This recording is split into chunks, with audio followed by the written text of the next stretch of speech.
Florida Oh, now. you're down in Florida. Okay. I'm up in Ohio. Oh, we're in Ohio. Cleveland area. Yep, yep. I know it well. Well, not well, but I've spent a fair amount of time out there. All right, things are starting to shape up here. According to my computer, it is noon, just in case you are interested, see it. Raphael. I'm trying to. Cleveland area. Okay, guys, Or guess we what? must be being recorded because I just heard myself talk back. That's correct. So I'm gonna mute it. And guess what, boys? I think we are live, I believe. Yes, we are. Hi, everybody. Welcome to Coaching Call.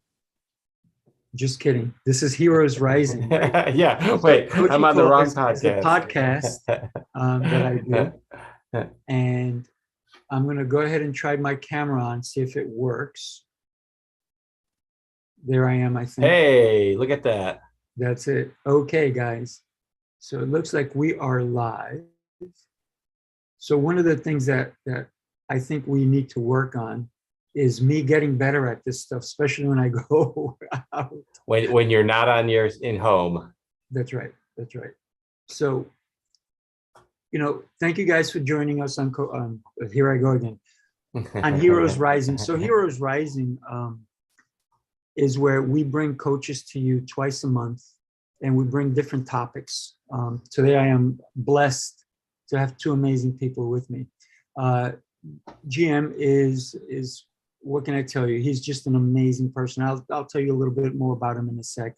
But I also want to talk about my co-host today, which is Rick. Rick is another amazing person. And guys, just a quick hi to everybody, and then we'll get started.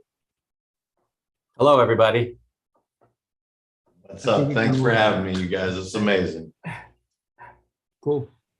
Hang on a second. This thing tells me we're live. We're not live.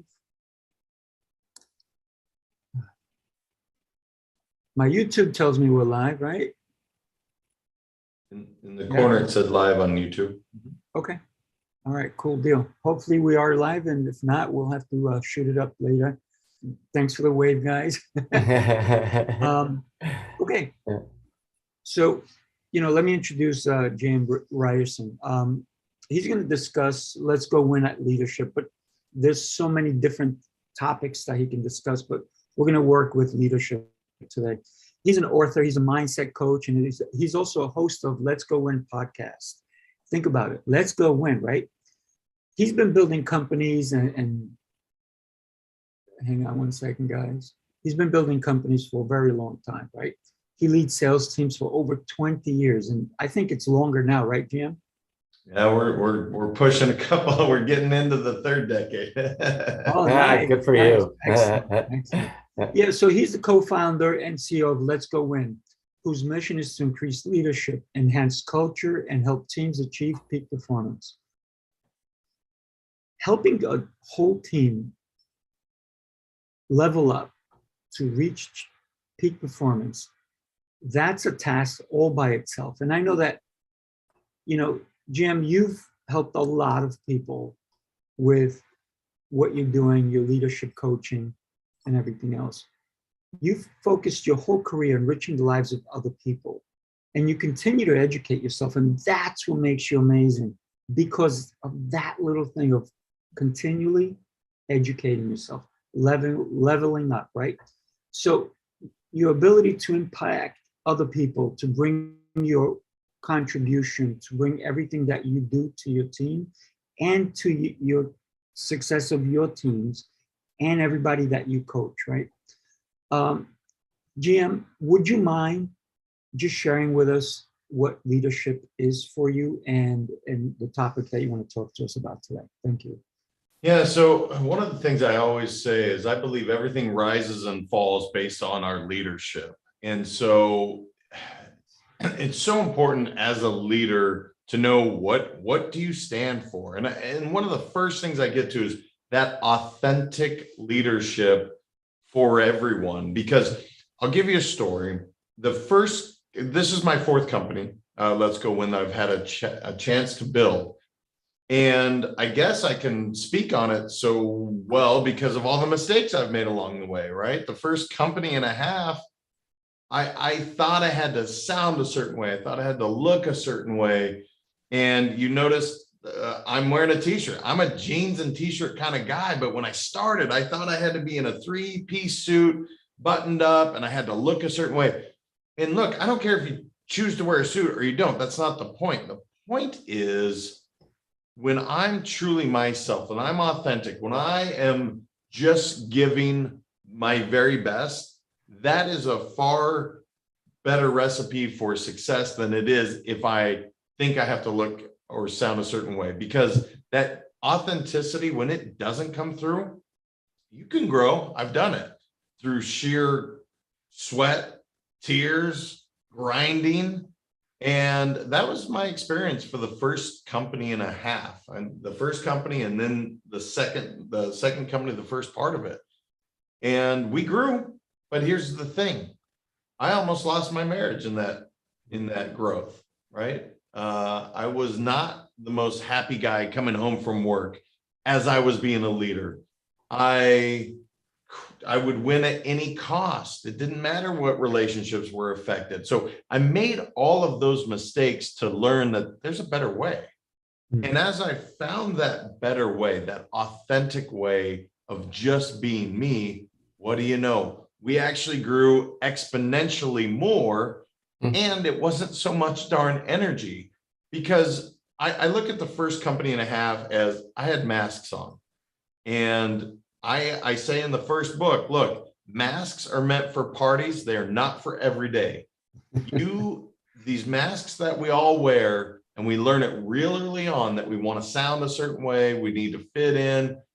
And it's all a little bit of, it's a farce. The genuine light, the you that is in here, that's what the world wants to see. And those are the people you want to attract. The people you attract will want to follow you and be a part of whatever you're building if it's truly your authentic self. So I guess I'll start there, Sifu, and I'll say that's the beginning of my philosophy on leadership. I'm passionate about it. And like I said, I've made as many mistakes as I have, some winning ways of doing it, but it's been an amazing journey, and I wouldn't change it for the world. But I do hope to help others not skin their knees maybe as much as I did along the way.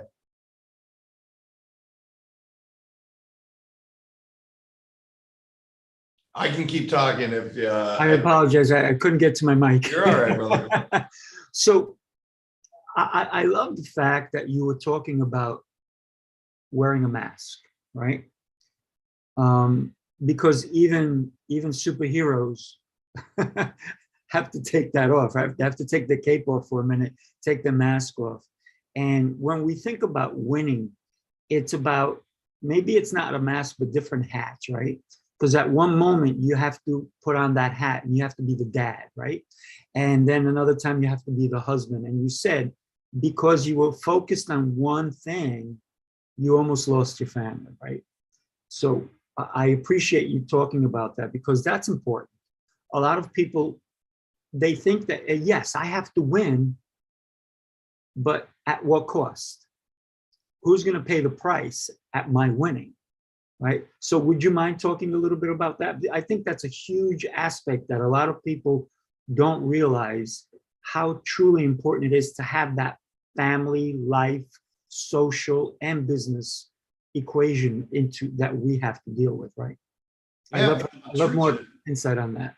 Yeah, the truth is you can wear all these various hats, and I won't call them labels because I truly believe labels are for boxes, right? I am a dad, I am a husband, I am a business owner, I am a son. I mean, we have a lot of labels and titles, but we're so much more than that. But what I will say to your question, if you're out of alignment at work, at home, at whatever hat you're wearing, you can't show up as the best possible leader in that in your job. So let's say the best example I can give, if your health, let's say, and I work with business leaders all the time, And man, their bank accounts are going up. And I'm like, congratulations, that's fantastic. How are you doing? How's your health? Well, it's not good. And the problem is the shelf life is not long. They also don't get to enjoy the fruits of their labor. And here's the other thing you'll discover. The relationship that they have at home, it suffers. The relationship they have with their kids or family, it suffers. And it doesn't have to be that way. The truth is, if you really check in, and there's the wheel of life, and this goes back to Buddhism thousands and thousands of years ago, they've been talking about it. Checking in to make sure that your health is in order, that your finances are in order, that your family and your intimate relationships are in order, your career is in order, and you have the 7 areas of your life. Just checking in and making sure that you're not completely not taking care of one and being so focused and winning, quote unquote, at the cost of everything else. So when you can find that balance, and I think it's really self-awareness is what people lack, is knowing that the truth is the most important thing you need in leadership is to take care of yourself first. And I start with, on a daily basis, I have a very lengthy morning routine, and I won't bore you with it, and I don't expect anyone else to follow as much as I do. That's my routine. But what I do know is every human being needs to take care of 3 things every single day: their mind, their body, and their soul.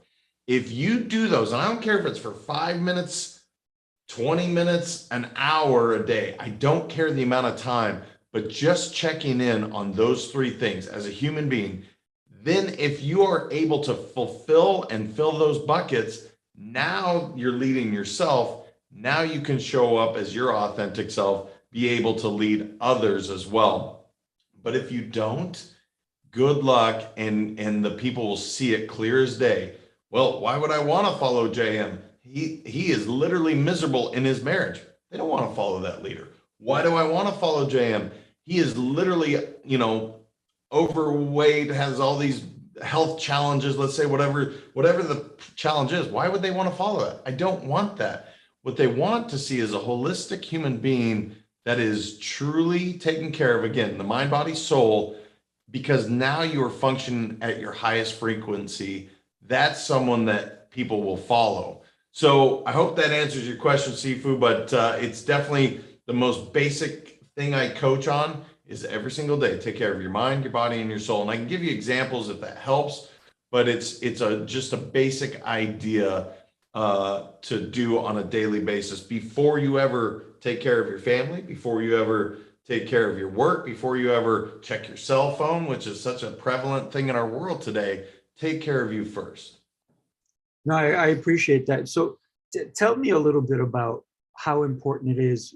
Obviously all 3 are extremely to me as well. And I have a morning routine, an evening routine. I even have a midday routine, right? So one of the things that creating routines, creating habits that are positive is going to make a huge difference in the way we live our lives. And so let's talk about something that truly controls everything we do. And that's, you talked about it, it's your mind, right? Because your mind can control how you act, both with your words, your body, and your intentions, right? So let's talk about what the difference is with a positive mindset, a negative mindset, and even a growth mindset. Because so many people, they think they're growing, but they're diminishing something else. So for example, in order to say yes to one thing, you sometimes have to say no to other things, right?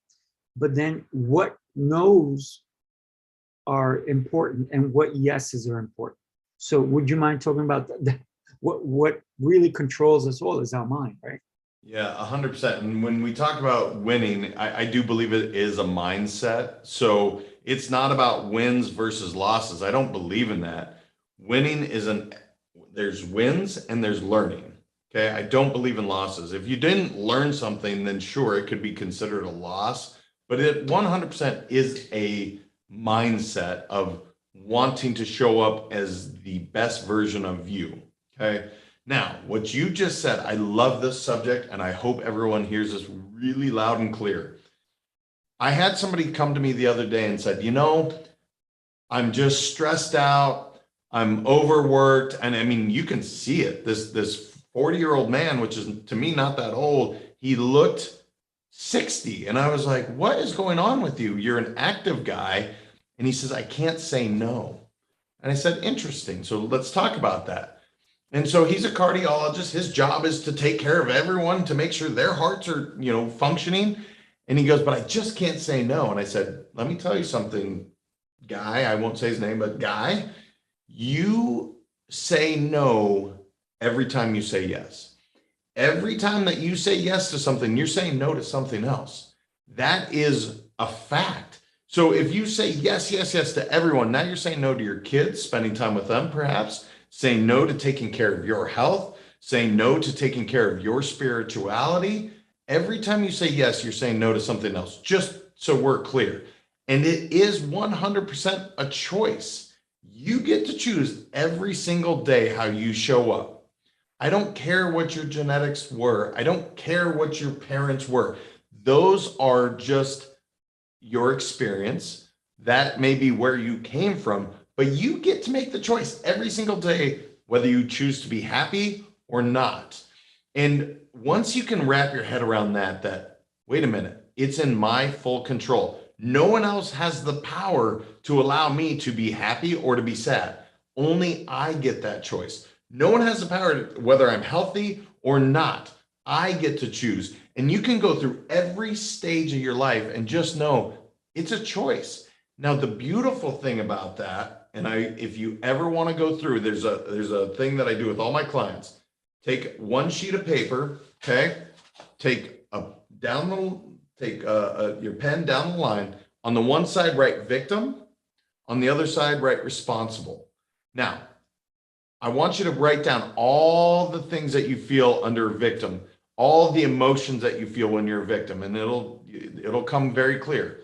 I feel weak. I feel taken advantage of, and it's going to be a really substantial negative things with a couple positives, right? There will be some sympathy and empathy towards you.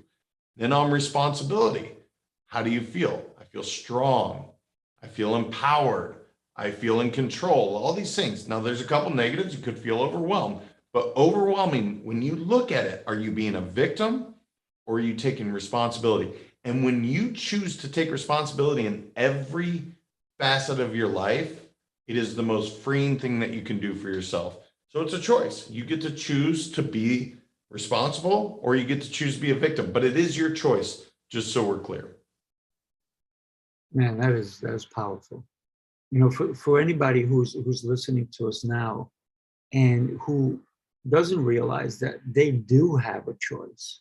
And it doesn't matter if you're a man, woman, or whatever it is nowadays, you still have a choice. You have a choice to do whatever it is. You chose to wake up in the morning, right? Or someone woke you up. Maybe it was your alarm. But you still set that up. You chose to put an alarm on, right? I by the way, I put an alarm, but I'm awake before my alarm goes off. Why? Because mentally, I know I have things I want to do with my life. When we are given this beautiful life that we have, and even when there is turmoil, when there's different things that happen to us, we can have a pity party, right? And we could do that. That's a choice. Or we can choose to say, man, I'm not happy with what's happening, but what can I do differently to change it? Talk to me about that choice. And you talk, I love the line down the middle, and I love that. But how does someone, Jim, who is going through probably what they believe to be the hardest thing in their life, how do they overcome something like that? What steps can they start to take today? Yeah, I'm going to give you a story, and I'll be completely vulnerable with you because, as I told you, I believe that leadership is being your authentic self and being vulnerable. One of the most important people in my life, my dad, he killed himself about 6 weeks ago, completely out of nowhere, you guys. Sorry to hear that, man. Thank you. I Sending you appreciate some that. love, buddy. Thank you. Thank you. The most selfless, kind, strongest human being I've ever met in my entire life. Now, I'm biased, he's my dad, but the point of me telling you that is everything that I coach on really has been tested. Really has been tested to say, is it just when things are going good, or okay, I had a flat tire, or my girlfriend, broke up with me. Okay, I can get through it by journaling and meditating, right? Okay, great. I had to stack up everything that I've coached on and continue to do every single day. Now, it is still a choice. As awful as it is a choice for me to be angry and upset and mad at this man, right? For what he did, this action, or it's a choice to forgive, which is a big one, and it's taking time. I'm not saying I'm there, but I'm very close to forgive. It's a choice that I get to make. I can choose to be mad. I can choose to play the victim. I can choose to say it's not fair. But what is that going to do? That is going to completely shift and change the way I show up in the world. I cannot change the event. The event has taken place. I get to choose how I show up. I get to choose how I go through this process. So for me, some things you ask for, some tangible things that you can do. The first thing is to quiet your mind. And I know anybody that's listening, you've heard this with meditation. And again, it's something that I do practice, but it didn't necessarily make sense to me until I truly said, okay, I need to be aware of what's happening. Because this dialogue in our brain that's just going a million miles an hour, look, it's all inside. So one of my first processes just to write.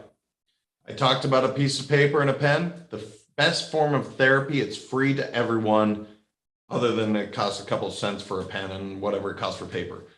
That paper has never said, JM, you're crazy. JM, you're brilliant. It hasn't said a thing back to me other than just absorb the ink into it. Now, what that does is it allows you to take these thoughts and all these things that we've created in our mind and put it on paper, purge, if you will. Now, what that allows is then some clarity. It quiets you down a little bit. So the next time a conversation comes up that you create in your head about something in the future, or maybe something that's happened, you can't change that, but you can quiet it and just be observant of what's happening. That has allowed me to have some real clarity around this subject and to be able to then take that vile, evil anger and release it and to say, okay, it's a choice to forgive or to not. Why would I hang on to that dark, that just thing, that poison that'll chew me up inside? I need to be able to release that. So through writing, through meditation, and then quieting my mind, I've been able to do that. So hopefully that helps. I share that because it also helps me to talk about it. If I keep it inside, it's very, very challenging, and I can turn myself inside out. So it's awful, but some amazing things are going to come from it because I can teach others through this tragic act what it's done for me, and the fact that these tools do stack up in the worst of times. Wow. I have no words to say, and sending you so much love for you to be able to share that, because that right there is a healing process for you to be able to speak about it. You're talking, you just met Rick, and he kind of knows your story, and some people who are listening, and that's huge. And one of the things that you said is that how do you forgive someone, right? But here's the thing that I my takeaway is that we cannot control anyone. No one, even a dictator, cannot control another person. They can't control body functions. They can't control what they're thinking. They can try, they can brainwash, and you get people who are going to be, like just like drones or whatever. But in reality, you can only control one person. Jim, who is that? You can only control you, and how anybody else feels or thinks about you is none of your business. Not an easy lesson, but it's true. So listen, I'm just sending lots of prayers to you and your family. Thank you, brother. You guys, you're going through a lot. And Hey. you have a friend in me anytime. If you need anything, man, just reach out anytime. Thank you. I'll be there. I promise. You know me. And I appreciate you, coming on today, being so super honest. And here's the difference between you and a lot of people out there in the world. You walk the talk. You're telling people you need to level up, you need to do these things. And then you even said earlier how important it was for you to take all the lessons you've taught other people and then use them on yourself. And so obviously, if you didn't tell us about your dad, we wouldn't have known, right? Because it shows you are carrying yourself really well. And, we don't see inside of a person. So sometimes, and a lot of people, this is where it gets me, a lot of people judge someone else. Meanwhile, they don't know what that person's been through. I mean, they don't know what they were 10 minutes before they saw them, right? So thank you so much. I really, really appreciate you for coming on, sharing with us, and being such a big proponent of taking care of oneself. So thank you. Brother, Thank it's you, my Jan. pleasure. And again, I know my time is probably up, but I just No, it's not. It never is. just said something that, again, I didn't always act this way as a leader, but what you said is so profound. I hope everyone heard that. You don't know. You'll never be able to know what someone's experience is. And so often as leaders, we think our job is to correct and criticize and guide. Guiding is correct, but it's not until you A, seek understanding, B, get permission, and to really ask some questions. In a work atmosphere, I always look at it this way. No one came to work and said, I want to be terrible at my job. I've never seen it. I've never, even the most unhappy employee, I've never seen them come in and be like, I want to suck today. I'm going to be terrible. The fact is they want to perform, they want to fulfill, and they want to feel rewarded, and that their job means something, that what they do means something. So as a leader, our job is to understand, seek to understand first. And so often, to your point, they're not performing because maybe they're taking care of a sick child at home, or a mom, or maybe their health is not ideal. So before you start to say, well, you didn't do blah, blah, blah, blah, first you want to ask some questions, seek to understand. Second, look in the mirror and say, did I set proper expectations and provide adequate support? Then maybe after you've established all that, then you can say, here's something I've seen, and then the guidance can come into play. But brother, when you said that, I had to bring that up in leadership because, again, I was the guy that was hard charging. You didn't get your job done, I would just tear it apart. And I realized how awful that was and how unhelpful that was versus asking some questions, understanding, and then being able to provide whatever support or guidance that I had to them, which, by the way, then they actually received it. Hey, JM, I'm just curious. You talked about the three things, your mind, body, and soul. How do you work on your soul? Yeah, for me, it is meditation, Rick. It's a great question. It's always been meditation for me personally. Some people it's reading the Bible. Some people it's taking a hike in the mountains. It's swimming in the ocean. A lot of times you will hear people getting back to nature in this world that's so concrete and not one in nature. But for me, it's meditation is my primary form of taking care of the soul. Okay. Yeah, wow. Yeah, definitely. When we think about all the things that we have to think about when we are approaching someone as a leader, and I like what you said is that, like step back for a minute and ask the questions. Because guess what? When you ask those questions, it shows two things, right? That you care about what's going on and that the task is not as important as they are. So truly, not only do you care about their life, but guess what? As a leader, who's going to perform better for you than the person that knows that you care, right? So to me, that's true leadership. So thank you for sharing that. Yeah. And, anytime, we're here, we're having a discussion, we're talking about leadership. And I'm going to introduce you to a guy who's just amazing right now. Rick Hughes, and then there's like 500 things behind his name, right? I can't even get into it, but he can definitely tell you. He's an accomplished senior executive with impressive HR management skills and experience in domestic and industrial dealings, right, with companies and so forth. When you think about the benefits and compensation, there's strategic planning that goes into effect for executives, core staffing, operational, administrative initiatives. My God, there is so much, especially in today's age, with all the different HR issues that can easily arise. Who do you want in your corner? You want a professional. You want somebody who's not only, like Rick is beyond certified. And here's the thing, he keeps recertifying himself because things change.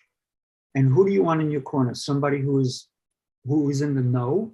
Or let me ask you, do you want a pilot who piloted,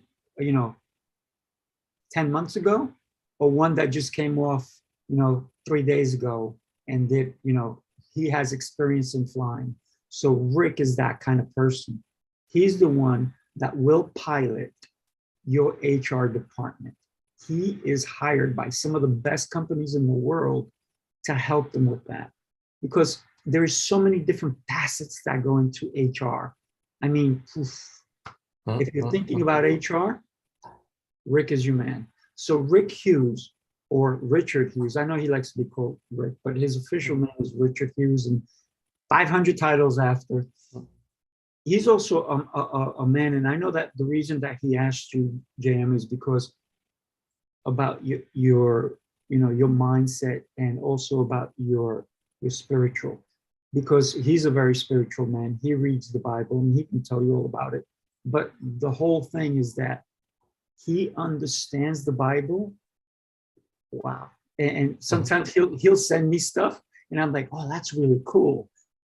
And it's when we have that connection with someone, right? When they know where you're going, where the mindset is, and where the leadership is. So Rick, he's going to talk about deeds today. And I one of the things that's so important is, and he started, there's 25 deeds. I think he's only going to touch upon a few, because last time he talked about 5 of them. But man, just when you think about a deed, think about what's the purpose behind it. And Rick, would you mind just sharing with us, my friend? Not at all. I appreciate that awesome introduction there, Raphael. You got it. As I had said before, I was a guest a couple of weeks ago on an appearance of Heroes Rising, and now he's asked me to fill in because our normal co-host was absent. And when you talk about someone who's very spiritual, it is our missing co-host today. He has actually been kind of my mentor, both from a business standpoint, but also from a spiritual standpoint. So it's been very exciting to get into and dig into the Bible as much as I had. That's why I asked the question there, JM, about what you do for your soul. So I am curious about that. But one of the things that JM has kind of led me down a different path of some of the do's or some of the deeds that I wanted to talk about, because he talks about one of the things that he does is he gets to choose his clients. I mean, I do get to choose my clients, but a lot of times once I'm in a company and I'm working on human resources with them, I get their employees and I don't get to choose their employees. And sometimes they're not some of the best people. And it's like, why are you acting the way you are? Sometimes I do get to the point where I have to terminate an employee because of a performance issue, because of a behavioral issue. But it is one of those things that I do try to understand the person. I recently went into a situation where I had to do an employee relations issue. Two employees were arguing. And of course, when you separate them and sit them down, kind of like what they do at the police department, you say, what would give me your side of the story? And it's like, wow, were you two even in the same room?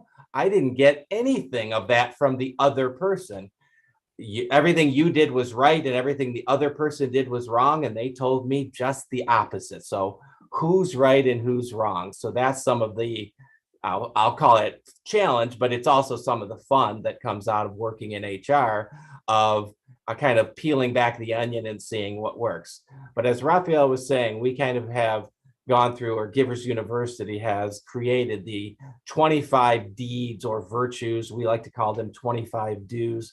And I did go through a few of them last time, but I just wanted to touch on some other ones that I think are relevant to today's topic. So the first one is, or actually it's do number 2, is to delay your gratification to increase your returns. So many times people want it now. I want it immediately. I want, as one of the things I've learned, college students today, when I ask them, okay, you're coming to work for a company right out of college. What do you expect to make, or what would you like to make? $100,000 a year. That seems fair. Okay, great. Okay, the job pays $30,000 a year. So we're obviously not even on the same page. So as far as the immediate gratification has come back to be an issue for some of the people. But in our HR practice, I work with clients all the time to help them make the decisions on employee relations issue. Listen to all sides. Ask everyone involved, including witnesses, if there are any. That's one of the things I do like to find, is if I'm doing an employee relations issue, is who was in the area, who heard the argument, who saw the dispute. And then again, I sometimes, they say if you get 4 people on each corner of witnessing a car accident, you'll get 4 different reasons why it happened, what happened.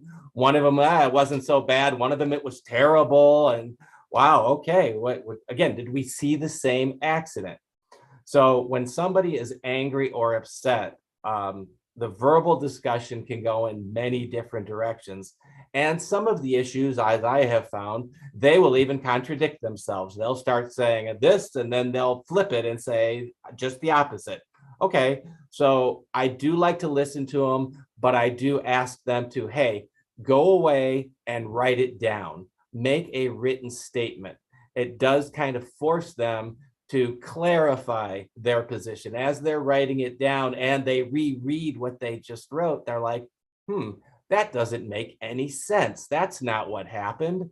And then by the time I get the written statement back, it's completely different than the verbal discussion that I had immediately following the discussion, the altercation, the argument. So it is a beneficial way to get people to write it down. As we like to do, we like to journal, we like to write down our thoughts. I do think by getting people to, they want the HR person to, hey, here's my position, go fix it. And really what they're saying is, I'm right, the other person's wrong, go terminate them, go discipline them. And I'm like, nope, not going to do that, because I got to get their side of the story. And then I like to hear the witnesses as well. So it is a challenge to go through that. The next one I'd like to go through, I actually looked at it and I combined 2 of our do's together. Do number 3 is give first to receive later. And do number 4, I like what JM said, is vow to pay the price. So for anyone that's involved in recruiting, if you're out hiring talent for a job, I'm sure you've had a difficult time filling positions today. I'm sure you ask yourself many questions in today's world, our post-COVID world. Where is everyone? Why don't they want to work? And how are they meeting their day-to-day expenses? What happened to all the people? I know some people say they want to work remote. Some people lived off of the government handouts that came out, but eventually those came to an end.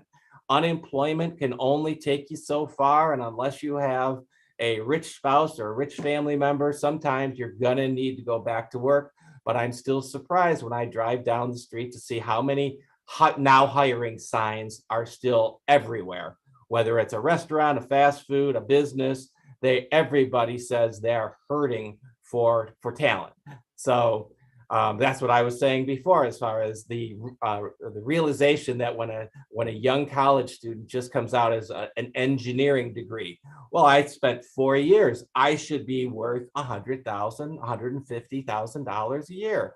That's not what this position, especially for an entry level, because to the company, you have the engineering that the school has taught you. You don't have the talent that the company wants you to have or needs you to have to be successful in your career. So the idea of accepting a company's pay range, getting your foot in the door, paying your dues, and proving your worth, it used to be the way that I grew up to learn it. It seems to be something that I'd like to see that the younger employees get back to. The idea of unpaid internships, which back 30 years ago, I would have been thrilled to find a great company that I could have worked for as an intern for a summer, even if they didn't pay me. And now it's almost unheard of in today to not get paid for doing something. So unfortunately, they like to get first and give later. Another one of the dues, and again, I did talk about this one, but I last time I was on, but I like this one, and it kind of goes in with JM's discussion, is enjoy investing in relationships. So today, everybody is social media obsessed, and people often confuse your Facebook friends, your LinkedIn connections, and your Twitter posts with real relationships, and they're not. In order to have a real, meaningful, and long-lasting relationship, you have to have a personal relationship with each other. You have to get together, whether that's like this and over the Zoom call, or preferably face to face. It's time, and if that's uncomfortable to you, if you're unskilled at doing that, that's something you need to work on. So how can you help yourself become more of a social person? Volunteer, go to church, join an organization in your community, get out into the public and meet people. So while companies and products today come and go faster than ever before, the only real and lasting part of our lives are the relationships that we've nurtured, that we've cherished over a long period of time. These are the people who will be there to encourage you, to support you, and they'll be there for you in good times and bad. The next one is actually a new one from the last time, is to give yourself a big, definite dream now. So what is your big, definite dream?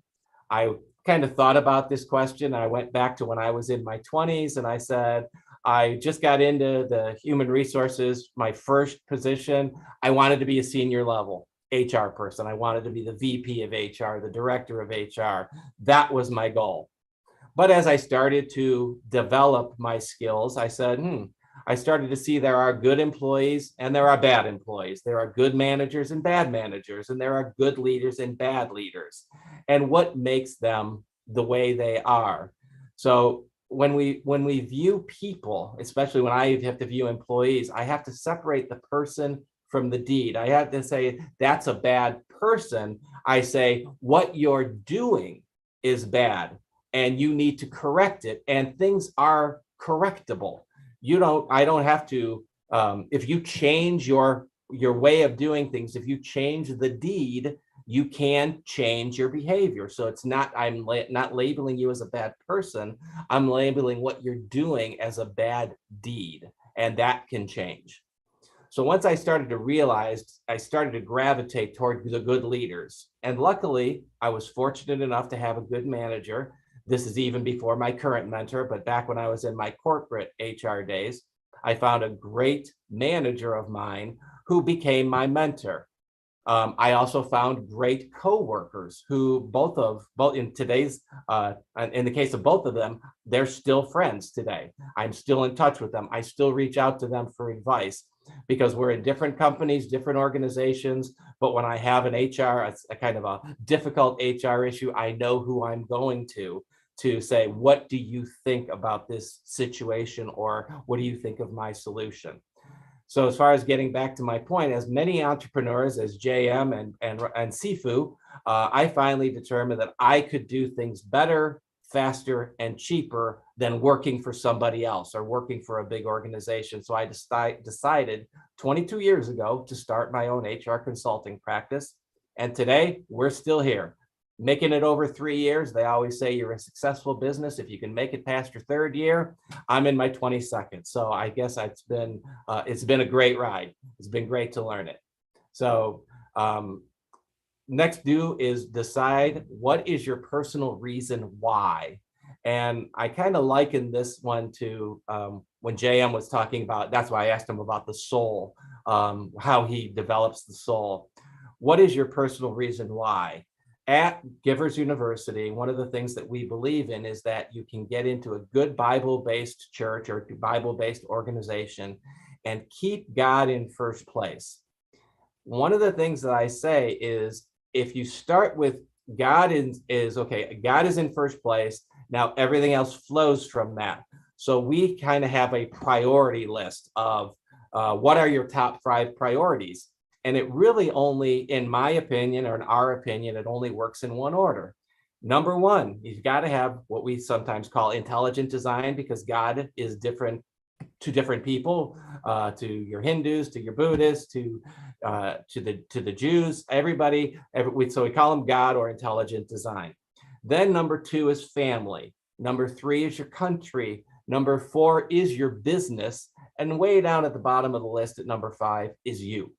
You are the bottom of the list. You're not the top of the list. And that's one of the things I see when I'm doing some recruiting or some employee relations issue is I can tell that they have elevated themselves to the number 1 position.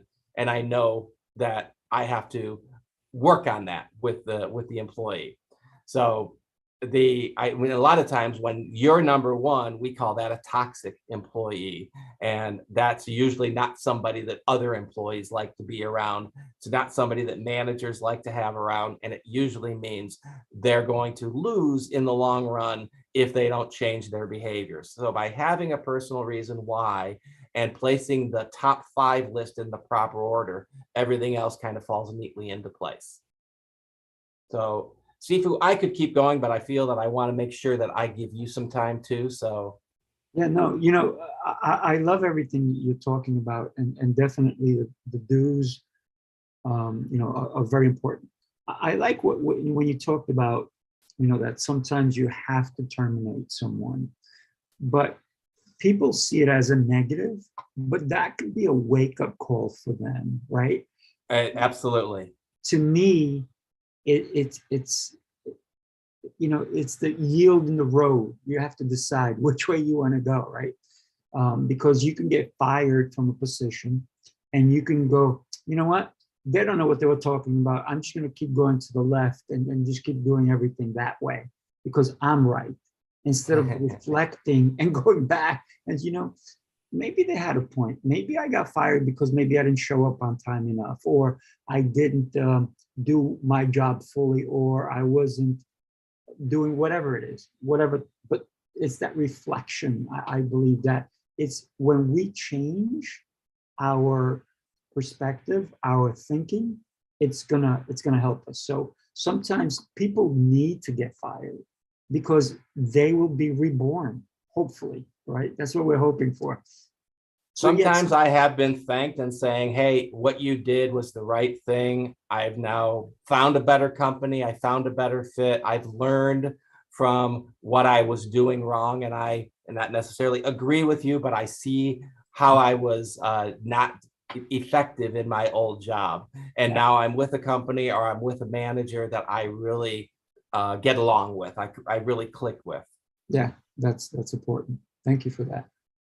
My pleasure. All right. So what I'd like to do right now is to introduce you to our lead host, the creator of Heroes Rising. Let me tell you about Sifu Rafael Gomez. He's a one-man coaching factory. He has a solution to every problem, and he's full of life. He's hungry, he's driven, and he's bright. He's been honing his skills with a variety of multifaceted businesses, including martial arts instructor, fitness expert, business coach, and now podcast host. And he's even preparing for a new role to add to his long list of accomplishments as a leadership mentor as part of Givers University. As I said, he's hungry, driven, and bright. But to his closest friends, as with JM, a lot of people just call him Sifu. So inspiring them to be their best. One of the things I love about Sifu is he knows when to pat you on the back for a job well done. But sometimes, as I've learned in the HR world as well, he knows when to give you a kick in the ass to light a fire under you when you need it. And you probably deserve it. He matches a vibrant work ethic with an equally intense passion for helping people, not only to get better, but to be their best. He's a true friend, a consummate professional, and a talented communicator as an instructor in his mastermind group and as podcast host. It is my pleasure to introduce you to Sifu Rafael Gomez. Holy cow! Can I pay you to say that again? Wow! Thank you so much. That was my pleasure. I mean it. Kind of you. Thank you. Here's the thing, that sometimes we don't know the impact that we make, right? We don't know. We have no clue. So this is what I want to talk about now. Now is the time, right? Today is the perfect time. Now is the perfect time. A lot of change within ourselves comes from believing. We have to believe in ourselves. Effort is required to find your way, to move forward. Like when you were talking, Rick, about you had to terminate somebody, I took notes. Take a look. I was writing it down because it's that change, that sometimes that kick in the butt that's going to help us do something, make it. I call it invest the time to grow daily. Every day, you need to make time to grow. JM, I love the fact that you said your routine is very long in the morning, because you are making a difference. Listen, change is not easy, but for growth, it's mandatory, right? You have the power to remake your life every single day. You can start right now from scratch, whatever it is. You're addicted to cigarettes, you're gambling, you whatever.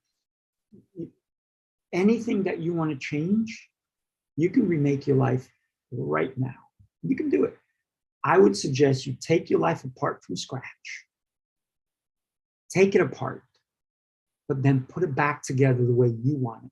Not the way other people want you to be. Do it the way that you feel in your heart. Because once you start growing, when you go through your heart, you will find what you're passionate about. I was talking to my son last night about he's got a job that he's hating. And I said to him, is it worth your time? Because your time is so valuable. You don't know what can happen tomorrow. So he goes, no, Dad, I know in 6 weeks I can change this and I can do that. So he's already thinking. So that's it. When we can empower someone to think ahead, don't think for right now. Think of right now that's going to help your tomorrows. So all things are possible for those of us who believe. You have to believe. Listen, sometimes you just need to focus on one thing, right? One thing at a time will give you success. And it's time to step up to the plate. Look, if you're a batter, you step up to the plate. You get not only three pitches if they're really good and you strike out, but you can get an abundant amount of pitches if you keep even just nipping the ball, hitting it here, hitting it there, until and sometimes you will strike out, but you'll get a chance again to get to the plate. And one of those hits is going to be the right one. You will know it in your body. You will know it in your mind you will make that connection. That hit will take you places. Might be first base, might be second, might be third, might be a home run, might even be a grand slam. But you have to step up to the plate. You got to get in the game. You can't just watch it as by a bystander. Life is a choice. How do you live it? JM, you talked about that. The choices we make, right? What are you willing to give up to be the best life that you have? You have to give something up, right? But you don't have to give it all away, right? You have to, and we talked about it earlier, about winning. You can't win at one thing. To have a full circle, a full sphere of life, you have to win at many things, not just one. Yes, we can focus on one, but you have to live your life in abundance. Abundance for yourself, your family, your soul. And those are everything. Here's my thing. Think of YOLO. You only live once, make it amazing. YOLO, you only live once. And I'm going to add, make it amazing. Be the judge at your dinner table. What foods are you going to put in? And I tell some of my clients, what do you want to choose to go into your body? That's the question. You have to ask not only yourself, but you have to ask your body. Will this food serve me? Will it serve my mind? Will it serve my body? How will I feel 20 minutes after I eat? Will I feel okay? Will I feel like, wow, I am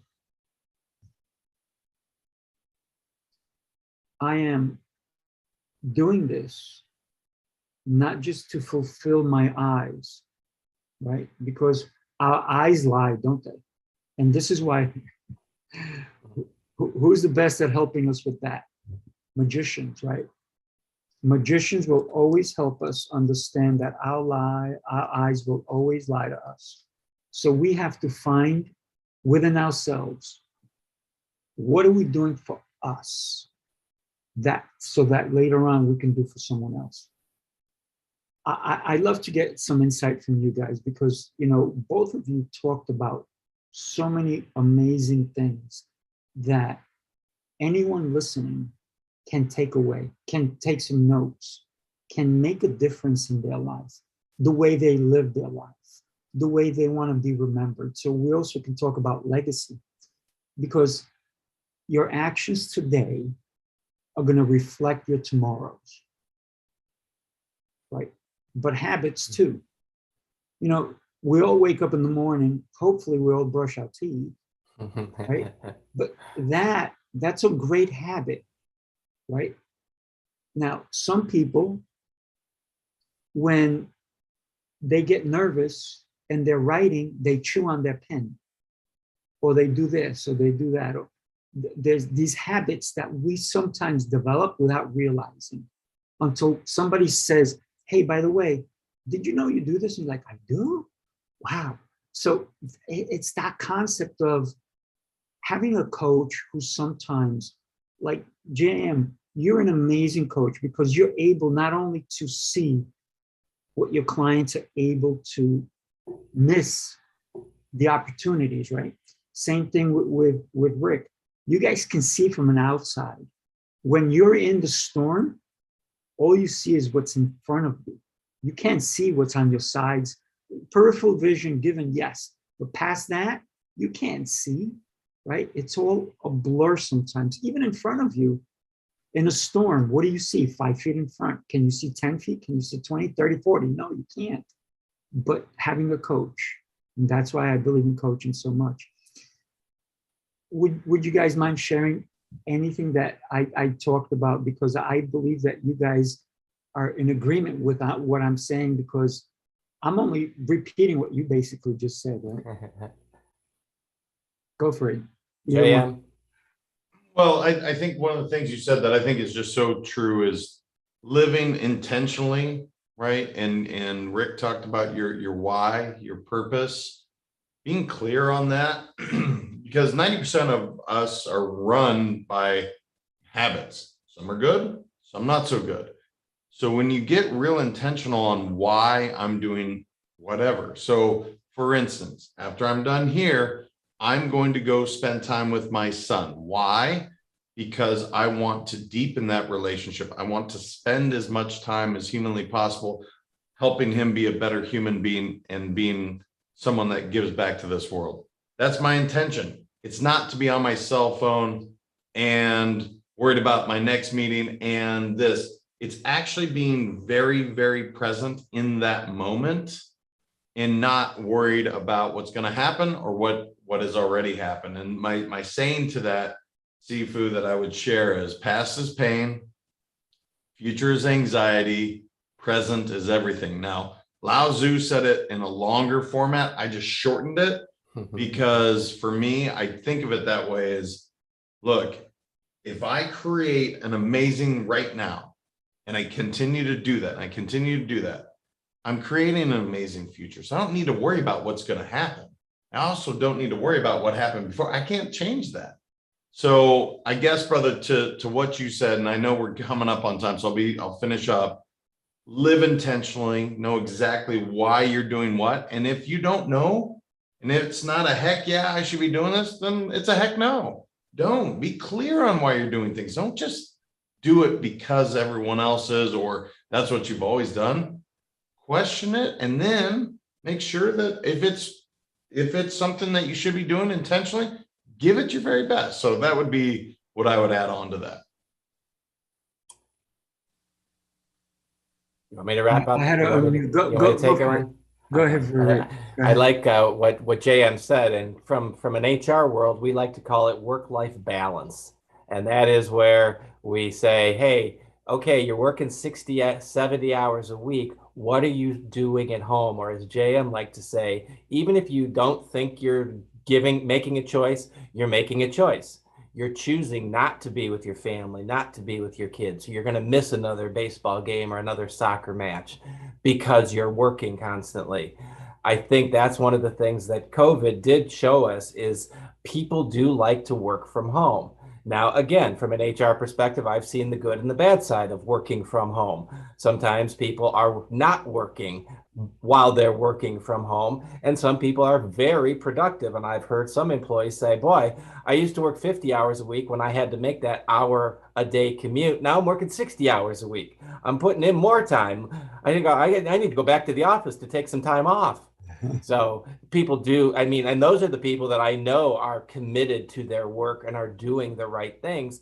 They're not home because they want to avoid work or not really work. They like to take care of their kids and play with their dog and go for walks and take a nap in the middle of the day. So I do like what JM said is even if you think you're not making a choice, you still have made a choice. So, Yeah. Sifu, I will let you wrap up. Oh, thank you, buddy. You know, JM, I'm looking at these beautiful books behind you. And that because you're beautiful an blue author. light. I'll have to see how you got that blue light. Yeah, but he's an author too. So, you know, what's missing in my library? Your book.